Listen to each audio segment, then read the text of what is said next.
Oi, gente, bom dia, boa tarde, boa noite, depende aí do quando vocês estiverem assistindo. Eu sou a Juliana Gebara Seniqueda, sócia aqui do escritório Campos Tomás Advogados. A gente trabalha com tecnologia, eu especialmente com propriedade intelectual e tecnologia e questões regulatórias. E um dos temas que a gente trabalha muito aqui no escritório é inteligência artificial. E hoje eu estou com duas convidadas muito queridas que vão contar tudo para a gente sobre esse tema. A Ana e a Kátia. Eu vou deixar cada uma delas se apresentar e falar um pouco do trabalho delas na Baruch. Elas são as duas fundadoras de uma empresa, né, que é de automatização, inteligência artificial. Então, enfim, estou super feliz com a presença delas. Para quem tem acompanhado um pouco aqui o podcast, sabe que desde que, né, eu virei a host oficial aí, a gente tem tentado chamar mulheres empreendedoras, líderes, pessoas que trabalham na área de tecnologia, para ter uma visão, dar uma visão diferente aí. Então, as conheci recentemente num evento sobre inteligência artificial, mas assim que as conheci, eu falei, gente, vocês precisam participar do podcast, e fiquei muito feliz delas terem aceitado o convite. Então, eu vou começar... Ana, ordem alfabética. Pedir para a Ana se apresentar um pouquinho, depois a Kátia, e depois vocês duas juntas falam da Baruch. Tá bom, tá bom. Obrigada pelo convite, Juliana. Estou muito feliz de estar aqui. Eu sou Ana Cabral, sou fundadora da Baruch. Tenho 17 anos de experiência na área de desenvolvimento de sistemas, de tecnologia. Eu praticamente, a minha vida inteira profissional foi na área de tecnologia. Eu comecei a programar com 14 anos, sempre soube que eu seria empreendedora, sempre gostei muito de criar coisas, criar negócios, desde criança. E quando eu vim para São Paulo, em 2012, eu já vim com a missão de que eu iria abrir minha própria empresa. Eu tinha uma empresa no Rio, mas eu era sócia, não era sócia proprietária. E ali eu pude conhecer esse universo e perceber que era isso que eu ia fazer pro resto da minha vida. Eu sou mãe do Arthur também, eu tenho um filho de 8 aninhos, estou treinando ele para ele vir trabalhar comigo em pouco tempo. A gente gosta muito de tecnologia e tecnologia perpassa boa parte dos âmbitos da minha vida, né? Tanto quando eu estou me divertindo, normalmente eu estou me divertindo com tecnologia. Quando eu vou viajar, normalmente eu estou indo ver algo de tecnologia, né? Dificilmente eu vou ver outras coisas.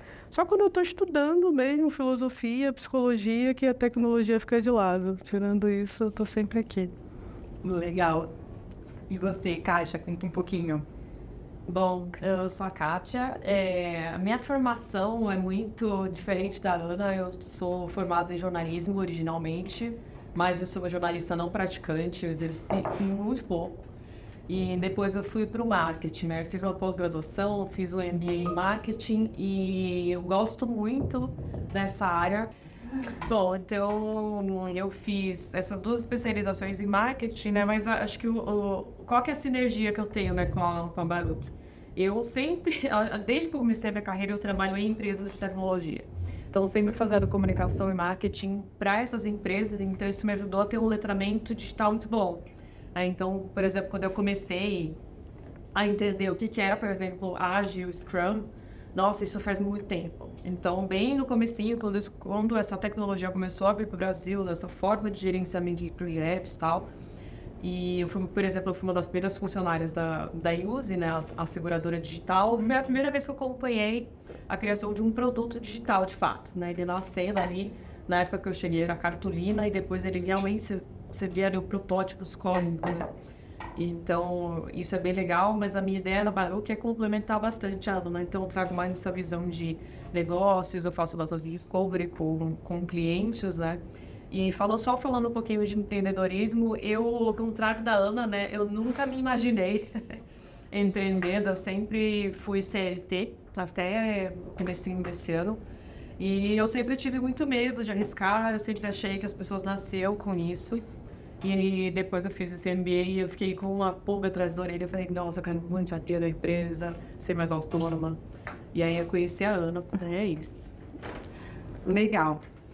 Ana, vou pedir então para a Bola de novo voltar e você contar um pouquinho aí do comecinho da Baruch, como é que foi. Acho que a Kátia complementa com a vinda dela oficial, né, para a empresa. Legal. Negócios, depois de tecnologia, negócios é o que eu mais gosto de estudar, ver, conhecer coisas novas. Quando eu fiz a minha primeira graduação em Sistema de Informação lá na UERJ, no Rio de Janeiro, eu já entrei na universidade, um semestre depois eu estava fazendo pesquisa de redes neurais. E fiz a minha graduação inteira olhando para a inteligência artificial. Quando eu mudei para São Paulo... Isso em que ano? Só para a gente... Isso em 2006 até 2011, né? Eu fiquei estudando inteligência artificial na academia, na faculdade. Quando eu saí e fui para o mercado tradicional, eu não vi inteligência artificial. Fui trabalhar com código tradicional, enfim, algoritmos tradicionais. Mudei para São Paulo, fui para o mercado financeiro e sempre olhando para o negócio, sabe? De que forma as empresas demandam para o mercado, quais são as necessidades que elas têm, de que forma a gente poderia melhorar os processos. Então, eu vim montando ideias, criando ideias, e aí em 2016 eu estava estudando gestão de negócios aqui em São Paulo e eu decidi que eu ia abrir uma empresa na área de tecnologia com a temática inteligência artificial, porque já estava no boom. E era o que eu mais gostava de fazer, não tinha tido oportunidade. E aí a gente começou a olhar para chatbots, né, desenvolver, se aprofundar um pouco em processamento de linguagem natural. A gente chegou a criar uma engine de processamento de linguagem natural. Passei bastante tempo olhando para isso, que eu também sou pesquisadora, eu gosto de descobrir como a coisa funciona por trás. E ao longo da nossa jornada na Baruch, eu percebi que o que a gente gostava mesmo de fazer era automatizar processo. A gente começou automatizando o atendimento com bots e a gente percebeu que tinha muito mais coisas para fazer. E aí a gente se aprofundou em dados, se aprofundou em inteligência artificial, com foco sempre em processamento de linguagem natural. E aí, depois que eu já estava estabilizada no mercado, eu percebi que eu precisava de ajuda, precisava trazer pessoas que conheciam outros pilares da empresa, né? O comercial, o marketing. E aí comecei a minha jornada procurando parcerias, fazendo parcerias com outras pessoas. Eu tenho alguns consultores que ajudam a gente na Baruch. E aí, em 2020, que foi quando começou a pandemia, a Baruch, de fato, se torna uma empresa digital, porque aí necessariamente estava todo mundo, né, no remoto, e a gente começa a operar realmente a Baruch em escala. Então, a gente começa a vender de forma totalmente digital, fazendo reuniões remotas, buscando investimento, buscando criação de produtos para que a gente pudesse escalar a operação, né, criar um produto que muitas pessoas poderiam utilizar. E ali em 2020 e 2021, a gente entendeu que precisávamos desenvolver uma plataforma SaaS para não ter que depender de outros players e tal. Então, a gente começou o desenvolvimento. Aí, em 2022, finalzinho de 2022, né, final do ano passado, a gente recebeu o investimento do Google para finalizar essa plataforma. E aí, nesse momento, eu percebi que eu estava pronta para escalar a Baruch. E aí, a Kátia veio agora, veio o Marcelo também, que é um outro sócio nosso. E aí a gente está aqui olhando para produtos digitais, né? A ideia é atender as empresas com complexidade, naquilo que é complexo para a empresa, mais fácil para a gente, né? Então, produtos digitais numa plataforma SaaS que a gente consegue vender para um número interessante de segmentos. Não, a gente não... Apesar da gente estar olhando muito para as seguradoras, finanças, que é onde mais demandam, mas hoje a gente desenvolve tecnologia para que muitas empresas possam utilizar de diversos segmentos, inclusive jurídico, né, que demanda bastante também. Sim, tem bastante coisa para fazer, né? Quer complementar, Kátia, alguma coisa? Sim, acho que a Baruch, ela está bem nesse momento, né? Então, a gente trabalha com dois pilares, né? Um pilar é a automação, então, de fato, ajudar as empresas a automatizarem processos, a focarem em outras atividades, né? Que não sejam ali as tarefas repetitivas, e dados, né? Porque muitas vezes os clientes nos procuram falando, eu quero, por exemplo, um sistema de recomendação. Mas quando a gente entra na casa do cliente, a gente fala, opa, não dá. Então, a gente também faz toda a parte ali de processamento de dados, estrutura esses dados, faz o enriquecimento deles para que o cliente consiga, de fato, ter ali um dado estruturado para conseguir facilitar a tomada de decisão. E a nossa missão é ajudar os empreendedores brasileiros, né, a perderem menos tempo com tarefas repetitivas e a terem mais estratégia, né? E a gente acredita que isso só é possível por meio da tecnologia. Com certeza, concordo. Achei bem legal toda a história, porque assim, eu acho que você comentou, né? Você está estudando o assunto inteligência artificial há muito tempo. Acho que para o grande público, agora que ficou mais acessível, né? Até, assim, isso eu digo até por mim. Eu, por exemplo, né? Sempre trabalhei com direito para empresas de tecnologia, etc. Mas é diferente, assim, a questão da inteligência artificial que agora está acessível para o grande público. Porque antes era, eu tenho aqui, eu sou um Google, eu estou fazendo um sistema XPTO, é uma tecnologia própria, isso e aquilo outro, no máximo ali uma questão de, é o código aberto, não era acessível. E agora, né, principalmente com essa questão da inteligência artificial generativa, que foi parar na internet, agora todo mundo está testando, está tentando usar, caiu na boca do povo, né? Mas é um assunto que você já pesquisou muito. Então, vou deixar mais um pouquinho pro fim da entrevista, mas vou perguntar o que você acha de tendências, não sei o quê. Acho que tem um monte de questão ética que envolve inteligência artificial, acho um assunto bem interessante, né? Mas eu vou voltar, assim, pra Ana, vai.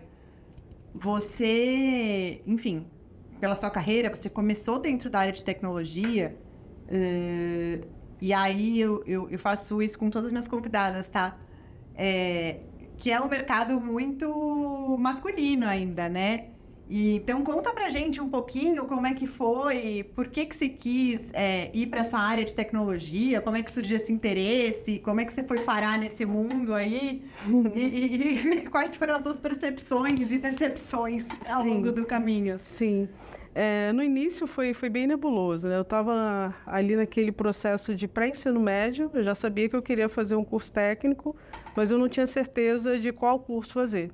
Mas eu sabia que eu gostava de tecnologia e de matemática. E aí, estudando ali as profissões que mais se aplicavam nessas áreas, eu entendi que talvez informática fizesse sentido para mim, mas eu tinha um certo medo de chegar lá e não conseguir dar conta, que para mim era uma coisa, para mim era uma coisa muito difícil, né? Apesar de eu ter tido sempre facilidade com matemática, a ideia de criar sistemas para mim era algo muito nebuloso, né?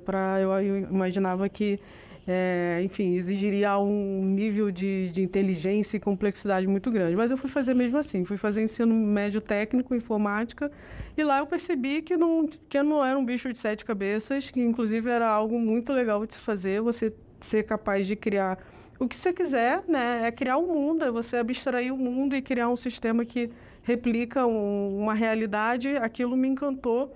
E é isso que você falou. Na minha turma, nós éramos 30 pessoas e havia 7 meninas, né? O restante eram todos meninos, inclusive os professores. Não tinha nenhuma professora mulher. E aí, quando eu entrei na universidade... E no final, quantas pessoas se formaram? Porque tem essa questão também, né? A gente teve convidada que já contou aqui, que começou e aí na turma tinha, sei lá, 5, mas que no final era ela e mais uma, entendeu? Sim. No ensino médio, a gente não teve um quadro crítico. Eu acredito que começamos em 30 e terminaram 25, não foi algo crítico. Mas na universidade foi, era, sei lá, 30, 35, formou 5. Né? Já na metade do curso não tinha mais ninguém. A gente era uma aula exclusiva, eu costumava dizer, que era o professor para a gente. E sempre eu, a única mulher. Né? Depois eu mudei de turno, encontrei mais uma menina, mas boa parte da graduação só tinha eu de menina na turma. E no mercado de trabalho a mesma coisa. Eu digo que eu comecei a trabalhar com mulher faz talvez uns 5, 7 anos, que eu comecei a ver mulheres na área de tecnologia. E aí essa era uma coisa que eu sempre tive preocupação, né? Eu entrava nas empresas e via as meninas trabalhando em qualquer área, menos desenvolvimento, ou suporte, ou pesquisa. E eu sempre trazia alguém comigo, né? Eu escolhi uma menina, a gente começava a conversar e a gente sentava junto, eu passava conhecimento para ela, porque eu entendia que aquilo precisava acabar, né? Boa parte da minha ação no mundo, não só na tecnologia, é entender que a gente pode fazer um mundo melhor, né? Não é demagogia, é que eu realmente gostaria de viver num mundo melhor, melhorado. E para isso eu preciso tomar ação. E para eu tomar ação, eu preciso formar mulheres, eu preciso empoderar mulheres, porque quando a gente está falando de tecnologia, de negócios, muitas mulheres acreditam que não são capazes. Então eu preciso mostrar que você é capaz sim, né? E às vezes até muito mais do que os homens, né? Quando a gente vai comparar, não tem nem comparação, mas elas nem sabem disso, sabe? Elas não chegam... É um tópico recorrente aqui também. Sempre que a gente conversa com as convidadas, é muito o que você falou, né? Você, antes de entrar no curso, você tinha essa preocupação de, será que eu consigo? Será que eu não consigo? Mulheres, em geral, têm essa preocupação, assim. Os homens, eles tendem a ser mais autoconfiantes, né? É exatamente isso. E aí a gente acaba, às vezes, né... por esse medo, esse receio, a gente acaba perdendo até algumas oportunidades porque a gente não se dá a chance. Então, por exemplo, né, a própria Kátia, né? Acho que você contando, nunca me vi como empreendedora, não sei o quê, mas, né, acho que deve ter sido todo um processo para falar, não, acho que eu consigo também, né? Sim. Não é? O MBA que eu fiz foi em tecnologia. E na minha sala, até uma coisa que eu tava lendo, eu tava parando para pensar, até tinha um equilíbrio entre mulheres, né, e homens, mas as mulheres gostavam mais das disciplinas, tipo marketing. E a gente tinha muita disciplina de finanças, de engenharia de sistemas, design thinking e tal. E todos os meus professores, hoje com exceção de 2, foram homens no decorrer do curso. Então isso é um fator assim que me incomodava muito. Fui MBA na pandemia, então tinha toda aquela questão. Então eu via menos mulheres também se achando... e tinha uma empreendedora na sala, né, que era a Natália, que ela me inspirou muito.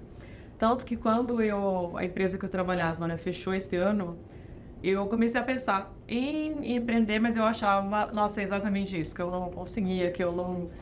porque eu também tenho referências antigas, né? Os meus pais acham que sucesso é você ter uma carteira assinada, é você ter um FGTS, porque o risco de empreender é maior, né? Embora também no CLT ou em outros formatos você também não tenha uma segurança. Mas essas são as minhas referências. Então, eu imagino, você junta a referência antiga com, nossa, nunca vivi isso, nasci para ser empregada. E outra coisa que eu tive que desconstruir na minha cabeça foi esse pensamento de ninguém nasce para nada. Eu acho que a gente pode se desafiar e se treinar a fazer qualquer coisa. Depois que eu fiz esse MBA, eu acho que eu fiquei muito corajosa, porque eu falei assim, caramba, eu fui uma das maiores notas da sala e eu tinha umas matérias tipo engenharia de sistemas. Eu nunca tinha visto aquilo. Só que é tudo raciocínio lógico. Então, mesmo sozinha ali em casa, na academia, eu estudava e falava, não, eu consigo. Mas ainda bate, assim, a síndrome da impostora forte. Mas o que eu faço hoje, eu conto com uma rede de apoio, né? Então, eu tenho amigas muito boas que me ajudam, que me incentivam quando eu tô em momentos difíceis. E essa própria, eu estava até te falando antes, né? Essa própria comunidade de empreendedores e empreendedoras, principalmente, se ajuda muito. Então, às vezes eu tô surtando, eu falo com alguém e a pessoa me coloca no lugar, sabe? Porque tá todo mundo passando pela mesma coisa. Não, eu acho que é super, super importante essa rede, essa comunidade, né? Até uma das nossas entrevistadas, não sei se vocês conhecem, foi a Beatriz. Ela é uma das fundadoras de uma comunidade que é a CISA de Minas, que não é de programação, para estimular e oferece cursos, oferece mentoria, não sei o quê, para mulheres dentro da área de infraestrutura de TI. Porque muitas vezes é isso que falta, é essa rede de apoio, né, essa comunidade para entrar num mercado diferente, para começar seu próprio negócio.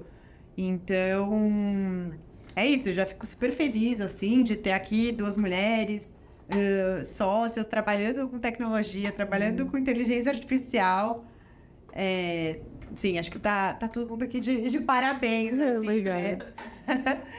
A Ana, então, gente, muito visionária, tô chocada. Desde criança, é aquilo que eu digo, né? Eu costumo conversar com a Kátia, com outras pessoas. Eu penso que aquilo que a gente veio fazer aparece desde cedo. é que a gente não tem coragem de assumir que é aquilo que a gente devia fazer. E no meu caso, eu sempre tive muita coragem. Eu tenho um primo que uma vez, esses dias, ele me encontrou e ele falou: eu sempre soube que você ia dar certo, porque você é a pessoa mais corajosa que eu conheço. E é preciso coragem, né? Voltando um pouco naquela pergunta que você fez, como que você lida com esse monte de homem? É preciso coragem também para você dizer para eles que você também sabe o que eles sabem, né? Porque eles também oprimem, né? Eles também têm um certo carinho ali por esse prestígio que eles criaram, esse ecossistema que é predominantemente masculino, eles se sentem bem ali e para eles não é confortável ter mulheres chegando nesse espaço, ocupando esse espaço e trazendo diversidade. Então é preciso ter coragem de chegar lá e falar: opa, eu também estou aqui, né? Eu preciso de respeito. Sim. Nossa, no meu caso, sempre lidando em empresas, né? Não, eu não sou dev, não sou desenvolvedora, mas sempre trabalhando com esses profissionais, eu já sofri muito isso. Eu estava fazendo uma vez um projeto numa empresa super grande, unicórnio. Aí um cara de TI chegou e me perguntou, e eu estava meio que fazendo design front-end, eu não sou dev, mas eu estava me virando. Aí ele perguntou se eu sabia o que era API, que é um conceito assim muito básico, nada contra quem não saiba, mas para a gente que trabalha em empresas é muito básico. E eu acho que ele nem percebeu assim, o quanto que aquele comentário foi ofensivo, né? Aí um dia depois um cara, né, que ficou incomodado também na reunião, ele veio falar comigo e falou assim: mas como é que você faz para saber se alguma fala é machista ou não? Para mim é muito simples. A ótica é: você falaria isso para um homem? Se não falaria, é machismo. Você perguntaria para um homem se ele sabe de API? Eu acho que não. Então, eu acho que... E mesmo pra gente, né, que não tá ali desenvolvendo, mas a gente também tem que lidar, porque você também vai gerenciar projetos, você também vai gerenciar as equipes ali, né? Mesmo que você não tenha autoridade formal, e muitas vezes você não vai ser respeitada. E se você tem cara de mais nova, você também não vai ser respeitada, né? Então, é um caminho bem difícil ainda para as mulheres. Eu também acho. Você não é mãe? Não, ainda não. Ainda não. Não, mas assim, várias discussões, gente.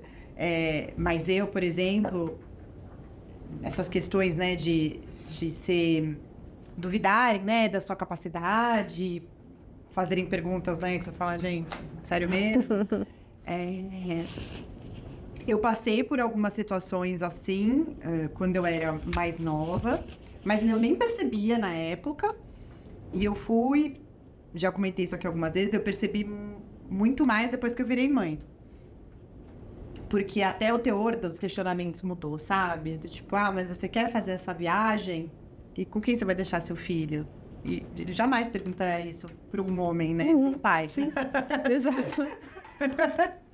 Entendeu? Então, eu pouco percebia, eu comecei a perceber depois de virar mãe, e enfim, né, gente, mais um desafio aí que a gente acaba enfrentando, né, sendo mulher.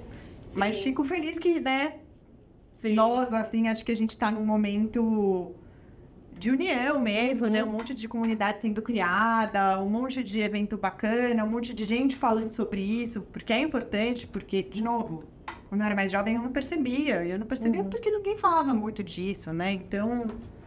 Eu acho legal esse todo, assim, né? Esse trabalho. E agora há lideranças maternas, né? Há mulheres que são mães e estão liderando empresas, liderando equipes. Então, essa consciência começou a emergir também, né? A gente começou a entender que, por ser mãe ou não ser mãe, a mulher também tem outras atividades, né? Sim. E que você precisa respeitar quando a gente está ali negociando uma reunião, uma viagem, tanto para preservar aquela mulher, quanto para empoderar aquela mulher, porque o fato dela ser mãe também não limita que ela faça outras coisas, né? E mesmo para quem não é mãe, né, eu fiz algumas entrevistas, né, depois que eu tinha casado, e essa é uma pergunta meio comum, assim. Você estava vendo ter filho. Só para mulher que eles perguntam, Exato, as pessoas olham para sua mão, veem uma aliança, nem sabem, né, se eu sou heterossexual ou não, e já perguntam: mas você pretende ter filho? E eu tenho lido alguns relatos de mulheres que são casadas, né? E que também, muitas vezes, isso é uma pergunta: mas você pretende ter filho? Quando? Mas sua família não é daqui, você vai ficar sem rede de apoio. Então a pessoa já elabora cenários, né, na cabeça dela para deslegitimar a capacidade de uma mulher só porque é casada. É complicado. Mas enfim, vou voltar para o tema agora da inteligência artificial e colocar a questão da diversidade no meio. Até recentemente eu vi eu postei sobre isso, agora eu tô tentando lembrar quem que fez o vídeo. Não sei se foi aquele All, eu não sei, foi algum desses grupos, alguma dessas comunidades fez um teste com inteligência artificial para perguntar, né? Eu quero o exemplo, me dá imagens com exemplos de cientistas. Aí só apareceu homem. Me dá a imagem com político, só homem, não sei o quê. Enfim, então, acho que a questão do viés, né, que existe na sociedade e que acaba sendo refletido na inteligência artificial, que é treinada ali dentro da internet. Enfim, vocês, né, como uma empresa que cria inteligência artificial, etc., como que vocês lidam com esse assunto? Me explica, porque eu não sei, assim. A chegada da Kátia foi ótima para isso, porque a Kátia ela tem uma consciência social muito intensa, né? Ela lança realmente um olhar para essas questões e com responsabilidade. Ela quer ver o resultado ali naquilo que a gente está fazendo. Eu acabo fazendo mais tecnologia, mas não que eu não tenha essa consciência social. Mas eu gosto dessa coisa do viés, porque eu acho que ele é importante para escancarar aquilo que nós somos enquanto sociedade. É claro que não permitir que o viés persista, né? Mas apresentar o viés. Então, esses dias eu estava conversando com uma pessoa que estava me entrevistando e aí ele fez um comentário sobre esses testes. Ele falou, Ana, você chegou a ver o caso da mulher que pediu para apresentar uma mulher negra na frente de uma comunidade e aí gerou uma mulher negra na frente da comunidade com uma arma. Eu pensei, eu não tinha visto, né? Eu falei, não vi, mas olha que interessante. Olha que interessante, né? Isso, a IA, a inteligência artificial, ela é movida a dados, né? Sem dados não existe uma tecnologia baseada em inteligência artificial que funcione bem. Então, quanto mais dados você submete, melhor vai ser a acurácia daquela tecnologia. Então, o que a gente está vendo hoje é o volume de sociedade que a gente criou e que a IA está revelando. E por que eu acho bom que isso aconteça? Porque a gente vai ter a oportunidade de ajustar. Não só ajustar a tecnologia, né, que é relativamente fácil, você vai lá e tira a sujeira, mas colocar para a gente a questão. Então, se a gente defende que não existe racismo, por que a IA está apresentando isso? Se a gente defende que não existe misoginia em determinados lugares, por que a IA está apresentando dessa forma? Porque aquilo é o resultado de tudo que a gente produziu no que diz respeito a dados. Então, eu gosto da ideia da IA apresentar esses vieses. Eu sei que a gente precisa ajustar, não estou dizendo que eu gosto, precisa continuar acontecendo, mas eu gosto da revelação, sabe? A gente descobrir quem nós somos enquanto sociedade e o que a gente pode fazer para melhorar. Não só mexendo no algoritmo, mas mexendo em nós mesmos, né? E aí eu vou deixar a Kátia agora falar dessa pegada social que ela tem. Conta da parte social que eu também fiquei curiosa agora. Eu acho que enquanto sociedade tem vários pontos, né? Uma coisa que eu defendo também como comunicadora é, por exemplo, a linguagem inclusiva, que é totalmente diferente de linguagem neutra, né? Às vezes, e quando eu falo e eu escrevo sobre isso, as pessoas costumam fazer muita confusão. Você vai colocar X, vai colocar o obrigada com arroba, não é isso. Eu acho que a gente também, a gente exclui uma parcela da sociedade quando a gente fala de IA. Né? Quando a gente fala de tecnologia de modo geral, a gente exclui as pessoas que não têm acesso aos dispositivos, né? A gente exclui as pessoas que não têm aquele conhecimento. E o que eu tenho observado, né, além do incômodo que as pessoas têm com linguagem neutra, às vezes linguagem inclusiva. O que é linguagem inclusiva? É você treinar, por exemplo, a IA para que ela use a própria língua portuguesa. Não é para colocar X nem nada, não é ELU, é normal. Só que você substitui, você faz alguns hacks para que a frase, em vez de ser, por exemplo, os homens de bem, seja as pessoas, entendeu? É nesse aspecto. E, por exemplo, eu fiz vários testes, né? Toda vez que eu uso o ChatGPT para produzir conteúdo, ele sempre joga no masculino. Eu acho que esse é o primeiro ponto. E quanto mais a gente coloca os inputs dessa forma, mais ele vai retornar com a linguagem masculina. Acho que um outro ponto que eu tenho observado também, né, como né, essa pessoa marqueteira e comunicadora é a forma como a gente coloca também os prompts, né, que são aqueles comandos que você coloca na IA, por exemplo, generativa, ele também tem vieses. Então, a gente também está contribuindo para treinar essa máquina dessa forma errada, né, cheia de vieses. Tanto que eu até estava fazendo uns materiais, né, para a gente divulgar, que tinha lá como prompts, né, prontos para o seu negócio. Então, a gente começou a perceber que as pessoas têm dificuldade até para colocar as informações dentro do ChatGPT, porque ele vai obedecer os comandos, mas você tem que ser muito específico, né? Isso é só para citar um exemplo. Imagens também, né? Eu fui gerar imagem esses dias, por exemplo, a um texto que eu estava escrevendo, e eu escrevi lá especificamente, mulher negra, de classe média alta, dentro de um apartamento. Então, assim, eu dei comandos muito específicos, e eu achei que a resposta foi bem satisfatória, sabe? Então, eu acho que ainda tem muito o lado do viés, mas ainda também nós reproduzimos isso, né? Acho que é bem o que a Ana falou. Sim. Enquanto sociedade, a gente também tem que aprender a dar comandos melhores para que essas IAs, né, um ChatGPT que usa machine learning, né, também para treinar, tem que aprender a treinar a máquina de uma forma melhor. E a gente também tem esse papel, né, de dar inputs melhores. Não, é verdade. Agora, mulheres têm um sério problema em fazer propaganda delas, do produto delas. Contem pra gente aqui um pouquinho mais da Baruch, o tipo de inteligência artificial que vocês trabalham, o que vocês, enfim, os seus clientes compram mais. Conta, faz propaganda um pouco. Certo. Bom, a Baruch, ela é aquele desejo que eu tinha lá na pesquisa, né? De fazer com que as máquinas fossem capazes de compreender um ser humano falando com elas. A interface homem-máquina, ela tinha que ser por voz. Lá atrás, era muito difícil criar uma solução como essa. Levava muito tempo para treinar uma rede neural para chegar nesse ponto. Mas aquilo que você comentou aconteceu. Agora está na mão de todo mundo, né? Popularizou. A gente tem tecnologia para fazer o que a gente quiser, inclusive fazer as máquinas falarem, compreenderem, etc. Então, hoje na Baruch, a gente cria robôs RPA para automatizar tarefas, a gente cria chatbots para fazer esse atendimento automatizado, a gente cria serviços cognitivos, que são essas APIs que a gente pluga nos bots para que eles adquiram habilidades humanas.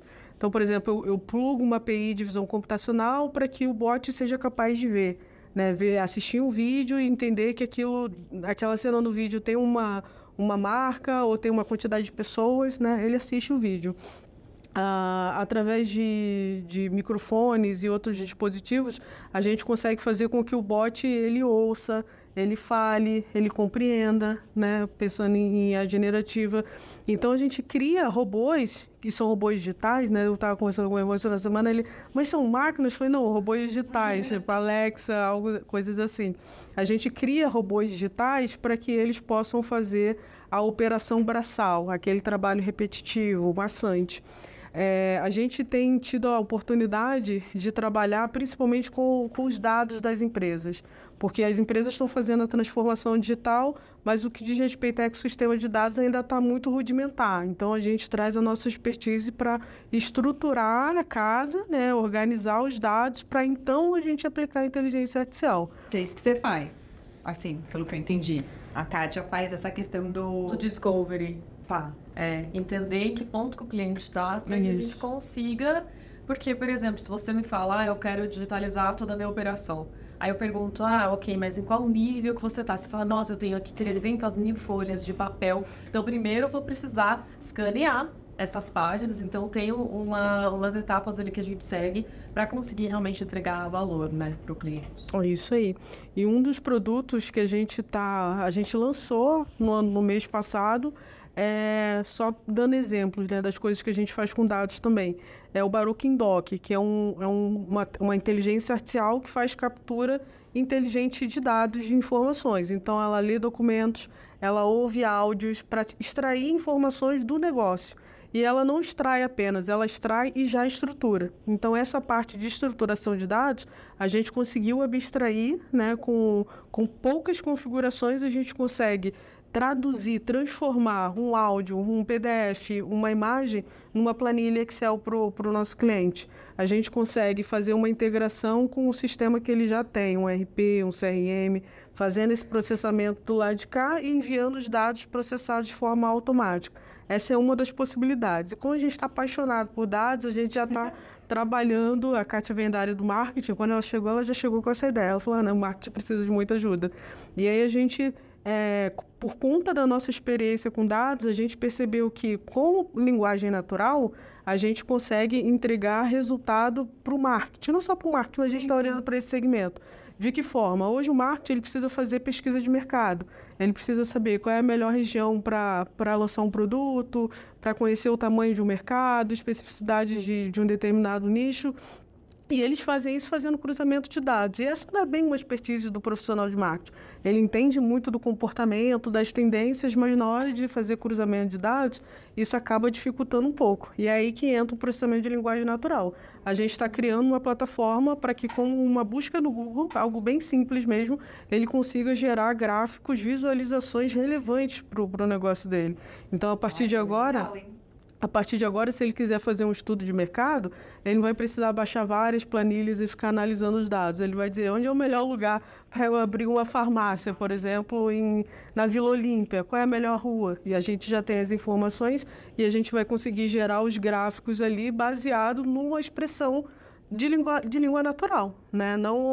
Ele não vai precisar ter essa complexidade. E a gente está cada vez mais tendendo para isso, né? A gente quer que os sistemas que a gente crie, eles não sejam configurados ali imputando dados, porque a gente entende que o nosso usuário final ele vai ficar cada vez mais leigo. Quanto mais a tecnologia evolui, mais leigo ele fica porque ele precisa fazer menos esforço.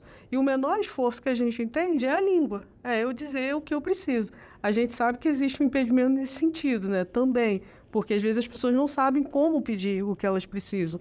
Então esse é um desafio que a gente vai tocar no ano de 2024 para entender que, beleza, agora a gente consegue gerar visualizações a partir de um comando de voz, mas de que forma a gente facilita a criação desse comando de voz, de que forma a gente facilita o entendimento da forma que ele precisa pedir para ele poder ter o resultado que ele precisa. Talvez a gente descubra que não tem como a gente exigir que ele peça da forma que a gente imagina, mas isso é um desafio para o ano que vem. Não, legal. Eu vou aproveitar até esse gancho para... Uma frase que eu gosto muito e que eu acho que é muito real você não vai ser substituído pela inteligência artificial, você vai ser substituído por alguém que saiba mexer com inteligência artificial.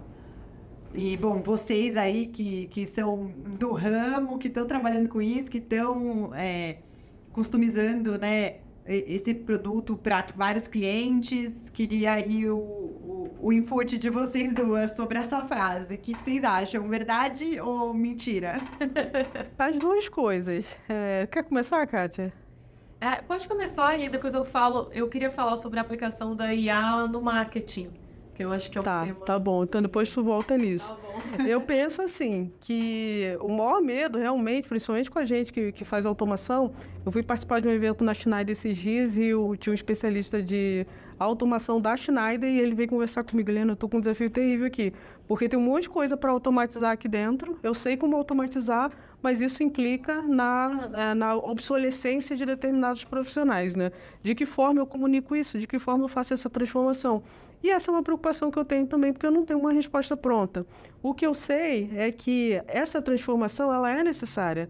As empresas elas precisam se transformar digitalmente, porque isso já está aí, né? A pandemia ela acelerou esse processo e a gente entendeu que a tecnologia nos ajuda em muitas coisas. Nós, enquanto ser humano, desde que o mundo é mundo, a gente se adapta. Né? Aquele conceito de que o homem se adapta, o homem é um animal que se adapta às coisas. Então, conforme a gente for se transformando, novas profissões também vão surgir. É claro que a gente tem que ter a preocupação de fazer essa transição da forma mais tranquila possível para aquele profissional, aquele colaborador que está ali. E essa transformação, essa transição, eu imagino que ela já deveria ter começado agora, antes mesmo da transformação, para que ele possa também se apropriar das novas tecnologias, para que ele possa compreender qual é o potencial dele diante do cenário que a gente tem, tecnológico, porque ele tem potencial, todo mundo tem potencial, e de que forma ele faz essa transição. E as empresas elas precisam ajudar né? Elas precisam também dar o direcionamento, né? Do que tem e do que é possível aplicar para aquele profissional. Então, eu acho que as pessoas vão perder algumas, sim.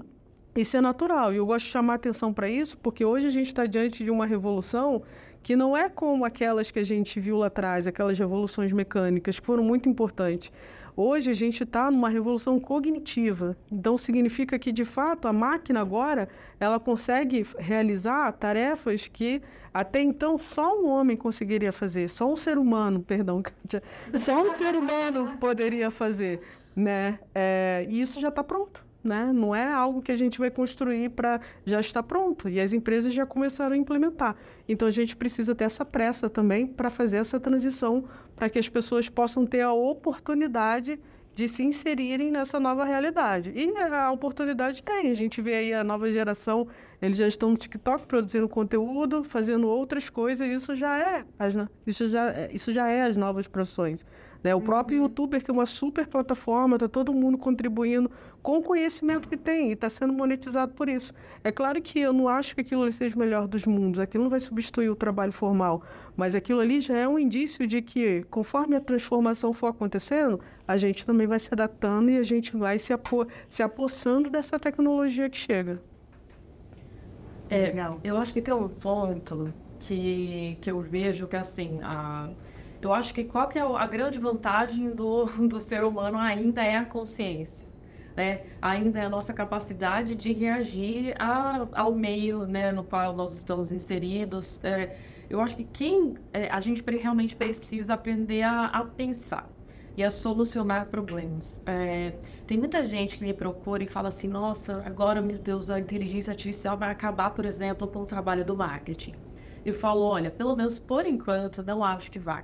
Porque a IA tem muitas limitações ainda, lembrando que ela tem uma alta capacidade aí de processamento e de reinvenção, mas o que eu vejo hoje falta autenticidade. Então, por exemplo, os textos, né, de IA, eu já testei várias ferramentas, eu acho que eles são sempre muito genéricos, falta profundidade, falta ali uma emoção, né, são textos assim, sempre muito rasos, né.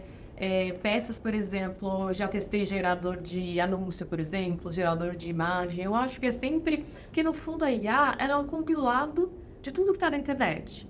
Então, assim, não tem autenticidade. E, por exemplo, no caso de marcas, o consumidor, ele gosta de autenticidade, não adianta. E eu falo a mesma coisa, assim, para os nossos clientes, né? Porque quando eu penso em fornecer uma solução, porque o que a gente mais tem recebido de demanda são demandas de estruturação de dados para tomada de decisão. Normalmente, essas decisões são para aumentar as vendas ou para melhorar ali a área de esforço, né? Onde que essa empresa deveria concentrar os esforços. Então, quando a gente vê isso, eu sinto também que a IA ela é uma grande facilitadora. Sim. Ela é a mesma coisa de eu pensar assim, nossa, eu vou abrir uma loja de camiseta e só vai ter camiseta tamanho único, porque as empresas não vão usá-la da mesma forma. Então, para uma empresa eu vou aplicar de um jeito, para outra empresa eu vou aplicar de outro, para uma eu vou fazer um sistema de recomendação, de tomada de decisão, e talvez a outra ela esteja no estágio que ainda vou precisar escanear notas fiscais, né? Então, eu vejo muito isso, e eu acho que ainda no Brasil a gente tem um cenário de empresas muito em nível, assim, muito baixo de digitalização, né? Então, que são empresários que normalmente 70% entram no empreendedorismo por necessidade e não com planejamento, e não porque quiseram realmente abrir uma empresa. Então, isso eu acho que é um dado muito preocupante. Até esse é o nosso objetivo, né? Ajudar os empresários a tomarem decisões melhores. Mas eu acho que a gente ainda tem um longo caminho. Tanto como sociedade, como tecnologia. Porque não adianta, você pode ter a maior máquina, nossa potencializadora, mas a nossa população ainda tem um gap muito grande, né, de digitalização mesmo, e a gente vê isso se refletindo nas empresas. Então, só respondendo a sua pergunta, eu acho que, igual a Ana falou, depende. Algumas profissões vão ter que se reinventar, mas eu acho que ainda tem um longo caminho de oportunidades para quem sabe pensar. Eu acho que isso, pelo menos, eu não vejo no futuro próximo isso sendo substituído. Legal, gostei da opinião, e agora eu vou levantar aqui uma questão ética que me aflige, que inclusive Para quem não sabe, a Ana, ela foi mediadora, né, de um debate sobre inteligência artificial lá na Cubo. Foi lá que eu a conheci. A Kátia também estava presente, mas por acaso tinha um dos participantes, né, das pessoas que estavam participando da roda de discussões, era do setor de Legal Tech, e ele estava falando justamente sobre a minha preocupação. Por quê? Eu não sei muito como isso se dá em outras profissões, tá? Mas ele deu um exemplo para mim que é o exemplo mais visível, assim. E eu posso falar que eu passei por isso na pele. Então, essa Legal Tech, ela tem um produto que ela automatiza a revisão de contratos, enfim, numa due diligence, numa auditoria. E ele hesitou por um momento, mas ele falou: esse produto substitui um estagiário. E assim, esse é justamente o meu problema. Por quê? Eu posso dizer, quando eu era estagiária, e advogada júnior também, tá? Não era só estagiária, mas assim, advogada júnior e estagiária, eu imprimia os contratos, ou ia lá no dataroom físico, né? Também tinha isso na minha época, né? Faz tempo, tá? Também ia lá no dataroom físico, ou tava no escritório, conseguia imprimir alguma coisa. E aí eu ia grifando, analisando o contrato, fazia o fichamento do contrato. E eu posso afirmar que foi assim que eu aprendi muita coisa. Mas assim, muita mesmo. Foi assim que eu aprendi o que era importante num contrato, entendeu? Foi analisando 1 milhão de contratos. Hoje em dia eu sou uma excelente advogada contratual porque eu já analisei milhares de contratos. Então, o meu principal medo e problema com a inteligência artificial é esse. Você pula uma fase. Como é que o estagiário vai corrigir o que a inteligência artificial faz no futuro se ele nunca passou por isso, se ele nunca treinou? É uma boa pergunta. Essa área do jurídico, a gente tem que ter, né, alguns dedos para falar, porque vocês têm muita resistência à tecnologia. E eu imagino que por conta desse medo da IA substituir de forma muito superficial, que era o caso que ele estava colocando, né, os erros, as grosserias, mas tem um ponto que é muito interessante e a gente precisa olhar para ele. A gente está num momento da humanidade, né, eu costumo comparar esse momento com aqueles momentos em que houve a invenção da eletricidade, da roda. A gente está num momento de ruptura entre o velho mundo e o novo mundo. E nesse novo mundo, pelo que a gente está vendo no que diz respeito à inteligência artificial, aquilo que a gente faz hoje, e eu me incluo como desenvolvedora, arquiteta, não vai ser mais necessário. Eu vejo hoje, por exemplo, o Copilot da Microsoft, que é uma inteligência artificial para geração de código. Quando eu estou programando códigos, ela, em vários momentos, ela me diz como eu devo implementar. Ela sugere o código já, eu só preciso dar um Enter. Eu nem preciso olhar para o que ela escreveu. Aí você vai dizer, mas pensa num desenvolvedor júnior, ele não vai aprender nunca, porque ele não vai escrever o código está pronto. Exatamente, ele não vai mais aprender. Porque quem vai fazer isso agora é a inteligência artificial. A gente vai se preparar, a gente precisa se preparar para essa nova etapa, que a gente nem sabe como vai ser, porque isso não está feito ainda. A gente não tem imaginação para compreender o que vai ser o mundo quando a máquina tomar conta de tudo, inclusive dessa parte intelectual, que é o que a gente faz hoje, né? Mas eu posso te garantir que a gente está dando um salto exatamente porque a gente está saindo desse patamar em que a gente lê páginas e páginas de contrato e vai para um patamar onde a gente está falando de coisas muito mais sutis. Quando a gente se aprofunda no estudo do direito, o direito ele é muito mais que o contrato. Ele tem questões morais inseridas nele, ele tem questões culturais que você precisa analisar com a tua sutilidade intelectual, coisa que a IA dificilmente vai fazer, porque ela precisaria de habilidades que hoje, aquilo que a Kátia falou, só a gente tem ainda, né? A gente acessa determinadas informações enquanto ser humano que a IA não tem. Ela precisa de uma base de dados para ela poder inferir qualquer coisa. A gente não precisa necessariamente de uma base de dados. Existe todo um ecossistema cognitivo, psicológico, aquela ideia de inconsciente coletivo de Jung, que algumas coisas pairam no ar e a gente capta com as nossas anteninhas. Inclusive, nós, mulheres, quando a gente vai falar de intuição, o que é intuição? De onde a gente tira essa informação toda? Mas ela está ali. Isso, na minha visão, isso vai para um novo patamar. A gente vai desenvolver habilidades que até então elas estão muito rudimentares em nós, como a intuição. Conforme a gente perder a necessidade de fazer esse trabalho braçal, de fazer esse trabalho exaustivo, a gente vai perceber que o mundo está indo para novos patamares. Patamares bem mais sutis, mas muito mais complexos. Porque é aquilo que eu costumo comentar, nós somos 10% ainda de tudo que a gente tem capacidade para fazer. E o mundo ele vai para essa nova fase deslumbrante, que é uma fase que exige muito mais capacidade cognitiva, mas não é essa que a gente conhece. Porque essa máquina já deu conta. Então, talvez esse profissional do direito, ali na frente, ele vai estar muito mais preocupado em entender de que forma as relações humanas se dão naquele sistema, né, que ele está analisando, que ele é o profissional daquilo ali, do que propriamente o que foi escrito, o que está no papel. Ele vai estar num nível muito mais complexo das relações humanas do que esse que a gente vive hoje. E isso para quase todas as áreas. Por isso que eu digo, essa revolução que a gente está assistindo, ela é diferente das revoluções mecânicas que a gente viu, porque ela não vai substituir mais somente o motorista do ônibus com os automóveis autônomos. Essa é uma revolução que impacta principalmente a classe média, porque agora a gente está falando dos médicos, né? A gente já tem robôs que fazem cirurgias complexas.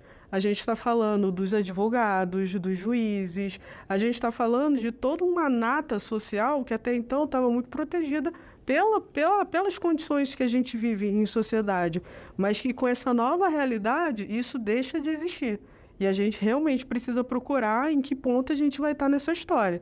E eu posso te garantir que a gente vai estar muito melhor. Porque os desafios que virão, eles serão melhores do que a gente está vendo hoje. Amém, Deus te ouça. Não, mas muito legal, assim, essa visão, assim, porque é isso, assim, quando eu falei, né, a gente, se for deixar, a gente vai ficar aqui a tarde inteira falando sobre as questões éticas, enfim, né, envolvendo inteligência artificial, tem 1 milhão de coisas, eu que sou da área de propriedade intelectual, tem 1 zilhão de assuntos, regulamentação, a própria regulamentação da inteligência artificial, que aqui no Brasil ainda não existe, mesmo fora do Brasil, assim, está em passos de tartaruga, mas tem 1 milhão de preocupações, né? Questões de viés, questões de PI, gente, é muita coisa. Então, assim, nem acho que eu vou ter que encerrar esse bloco, gente, porque senão a gente não vai parar de falar nunca mais. Mas, assim, obrigada, porque esse input foi bem legal. E calma, que eu tinha alguma pergunta que eu estava me vindo na cabeça quando a Ana falava, que era, né, relacionada, mas... Ah, lembrei. Bom, vocês estão aqui falando de questão de dados, e assim, só mais por curiosidade, tá, gente? Porque eu não sei, eu não conheço a fundo o trabalho de vocês. Mas aqui o nosso escritório, né, que é um escritório voltado para o setor de tecnologia, e o Alan, meu sócio, adora proteção de dados, LGPD, GPDR, ele é o rei da data privacy, entendeu? Não é meu tema preferido, eu sou muito mais da propriedade intelectual. Mas a gente estava aqui conversando, né, sobre essa questão dos dados. Por curiosidade mesmo, vocês trabalham com muitos dados pessoais ou vocês trabalham mais com esses dados anônimos, né, anonimizados, que aí não tem tanto problema, enfim, ou outros tipos de estatísticas? Como é que funciona? As duas coisas. Por exemplo, a gente trabalha muito com dado aberto. E o dado aberto, por si só, inclusive por conta da lei, ele já tem um certo mascaramento, né, dependendo da informação. Se a gente for acessar os dados da Covid hoje, a quantidade de informação que esse período produziu, ela é enorme, está estruturada, a gente consegue acessar via API, mas você não consegue descobrir quem é a pessoa, já está anonimizado, você não tem essa questão. Mas, por exemplo, a gente tem dados abertos de outras áreas. Dos trabalhos que a gente fez recentemente foi com precatórios. Então, precatório é um processo que eu consigo acessar e ler o processo inteiro. E nesse processo eu tenho CPF, eu tenho o nome da pessoa, o endereço, eu tenho questões ali, enfim, né? E aí, como que a gente trabalha isso? No momento de estruturar esse dado, porque até então a tecnologia lê, ela precisa ler a informação, mas no momento de estruturar, a gente toma todo o cuidado de criar anonimização, determinadas informações a gente descarta. A gente está nesse processo, inclusive, com o Sebrae Minas Gerais, a gente está fazendo esse trabalho de governança lá junto com eles e a quantidade de informações que chegam de empreendedores. E a gente está nessa questão, isso aqui a gente precisa descartar, a gente não pode armazenar isso. Avisa, pelo amor de Deus, não pode. Não precisa me dar tudo isso, né? Mais ou menos isso. E a gente está com essa preocupação porque isso a gente está trabalhando também com o pessoal da Web3 e a ideia é exatamente você começar a levar consciência para as pessoas de que o dado privado ele não é uma commodity que você pode negociar na esquina, que você pode abrir para qualquer um. Hoje a gente estava numa reunião comercial e tinha um cliente insistindo de que ele precisava de informações. A gente não faz isso, sabe? A gente tem muita responsabilidade nesse sentido porque a gente entende que a dignidade humana, ela passa por esse respeito aos dados, né? A gente pode criar negócios, a gente pode criar tecnologia sem expor as pessoas, principalmente quando a gente está falando de inteligência artificial, que é algo que na prática é estatística. E a estatística precisa de um número, não precisa da tua identificação, não tem? Tem que colocar a cara, né? Exato, exatamente. E depois cai também no padrão, né? Eu não preciso analisar um cenário 100%, né? A gente faz alguns cálculos e você consegue cair ali no número que você consegue ter insights, mas sem identificar. E eu acho que só no complemento, né? Eu vim do Open Finance, né? Eu tava ali, fiquei 2 anos trabalhando com o Open Finance. E eu sinto que a gente está vivendo uma era de revolução mesmo, né? Onde o consumidor, ele passa a ser proprietário dos próprios dados, né? E os dados, na verdade, eles foram o principal fator de enriquecimento das empresas. Se você for para pensar, Meta, Google, como que eles conseguiram toda essa escalabilidade? Dados. Só que os dados, eles são, eu sempre brinco, né? Que quando eu vou explicar para pessoas que não entendem muito o que eu faço, eu falo, imagina que o dado é um saco de cimento. Ele pode virar um muro, ele pode virar, sei lá, uma escultura, vai depender muito de como você vai modelar esse dado, mas os dados, eles são o principal asset que a gente tem hoje na humanidade, né? Para aprender, e não necessariamente isso é uma coisa ruim, porque, por exemplo, a própria Covid, né? Todas as predições que foram feitas, embora algumas não estivessem 100% corretas, porque foi um processo de probabilidade, né? Mas esses dados, eles ajudam a humanidade a prever e a controlar determinadas situações, tá? Sem que a gente precise identificar as pessoas. E eu sinto que as pessoas estão cada vez mais se empoderando dos dados, as pessoas estão cada vez mais conscientes. Um dia, eu fui na minha faculdade, eu acho que foi o dia que eu fui apresentar o meu TCC. Aí uma menina, eu achei o máximo, uma menina super nova, ela chegou na faculdade, estava tendo um evento, e aí pediram um monte de dados, ela falou que não queria dar. Eu falei, não, os dados são meus, eu não quero dar esses dados. Você nem precisa deles. Exato. E ela falou assim, e aí, tadinha, a pessoa da recepção não sabia. Mas o que você vai fazer com os meus dados? Como você vai armazenar? Nossa, e assim, falta o letramento, mas aí já tem um aumento de consciência, que é muito legal. Mas é um desafio, né? Porque se você pensar nos conceitos de Kotler, quando ele diz no Marketing 5.0, que você cria campanhas para a própria pessoa, né? Você não olha mais para um grupo de pessoas e aplica uma tendência, você olha para a necessidade daquela pessoa. De que forma você faz isso, né? Em escala, sem invadir a privacidade do outro. Olha, eu acho... também queria trazer um ponto. Uma vez eu tive uma aula com um professor da Universidade de Brasília, que falou uma coisa que eu achei sensacional. Que ele falou assim, que os algoritmos, né, que nada mais são do que um monte de análises e respostas, que é técnico aí, se eu estiver errado. Mas os algoritmos, eles são sistemas de recomendação, normalmente de conteúdo, igual o do TikTok, que eu acho que é um dos melhores que a gente tem em redes sociais. Mas eu acho que as redes sociais, elas conseguem, por meio dessa análise de dados, elas conseguem analisar comportamentos de uma forma que entra numa esfera muito profunda que fere a nossa privacidade. Tanto que muitas pessoas acreditam que, nossa, a rede social tá me ouvindo. Não tá. Ela consegue identificar os seus padrões de mudança de comportamento. Então, consegue identificar, nossa, por exemplo, você tá acordada de madrugada, você entrou lá na sua rede social. Qualquer uma, mas elas são conectadas no fundo, né? Então, ele já identificou que você acordou naquele horário. Então, ele começa a te mandar propagandas de spa, massagem, começa a te mandar aplicativos para meditação. Então, querendo ou não, esses dados, eles têm o poder, sim, de entrar numa esfera. Por exemplo, às vezes você nem contou para ninguém que você está com problema de insônia, mas o algoritmo sabe. Eu acho que ainda tem um dilema ético muito grande aí e muito extenso para ser discutido.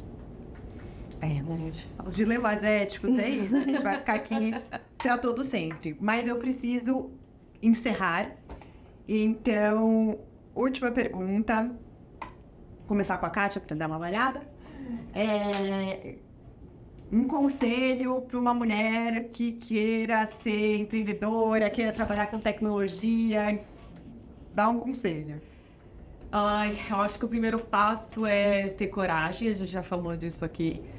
E o segundo, eu acho que é estruturar a sua decisão. Acho que muitas vezes nós ficamos paralisadas porque a gente tem muita coisa na cabeça. Porque mulher é assim, né? A gente tá o tempo que nem a gente tá aqui. Eu tenho certeza que vocês três, né? Inclusive a Nicole está gravando, estão pensando em outras coisas. Então a gente precisa parar, planejar e ter coragem aí para encarar os desafios. Acho que para mulheres que precisam se programar mais financeiramente, eu recomendo que também façam, ou tem algumas que têm mais apetite ao risco, mas é isso, coragem, planejamento, que vai dar certo. E você, Ana, qual que é um conselho aí para as mulheres empreendedoras ou, enfim, que estão aí na área de tecnologia, que é uma área predominantemente masculina? Eu acho que a gente está num momento em que falar de liberdade tá na pauta e é muito importante que a gente entenda o que isso significa. Liberdade de você poder comprar o que você quiser, viajar para onde você quiser, ter dinheiro, ter liberdade para escolher o que você quer ser, principalmente. E hoje a gente está falando de um cenário muito favorável para o empreendedorismo, porque a gente tem tecnologia em abundância e uma tecnologia que está facilitada, né? O acesso está fácil, o manuseio está fácil, o conteúdo está disponível amplamente na internet, então a gente não depende tanto de tantas outras coisas agora para empreender. Então, em nome da liberdade e da coragem e da capacidade que a gente tem de fazer um monte de coisas, a minha dica é: venham fazer, vamos nos libertar, vamos criar, vamos mostrar o nosso potencial, né? A mulher é muito potente, né? E a gente precisa demonstrar essa potência criando coisas, né? Criando empresas, criando negócios, criando o que for. Então é isso. Adorei as dicas, concordo 100% com elas. E, enfim, queria agradecer mais uma vez. Eu que agradeço. Vocês. Queria pedir para todo mundo que assistir, para compartilhar, né? Dar like, né, Nicole? Dessa vez eu não esqueci de fazer o pedido. E acho que é isso, acho que eu vou encerrar aqui essa conversa, porque senão a gente vai ficar já todo falando. Obrigada, Juliana. Obrigada pela oportunidade.